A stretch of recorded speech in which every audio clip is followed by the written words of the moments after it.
بعض الإخوة يسألون أنه أكو نساء يكشفن رجليهن، يكشفن سيقانهن، يعني لبسن ثوب قصير بالشارع، هن غير محجبات، يجوز الإنسان أن ينظر إليهن؟ سؤال وجيه على أي حال.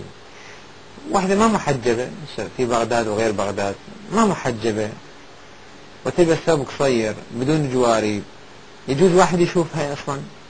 في الواقع الفقهاء يقول أولا المرأة إذا كانت هي غير محجبة هذا ما يسوغ لي وما يجوز لي أن أشوفها، ولكن إذا كانت المرأة لا تحترم نفسها ولا تحترم أحكام الشرعية، وكانت المرأة، هذه العبارة شوي انتبهوا لها، وكانت المرأة ممن إذا نهيت لا تنتهي. يعني شنو؟ يعني إذا نهوها لا تسوين هالشكل، لبسي حجاب، لا تبرزين نفسك، لا تكونين ساترة، ما تتأثر وما على حال ما تستجيب.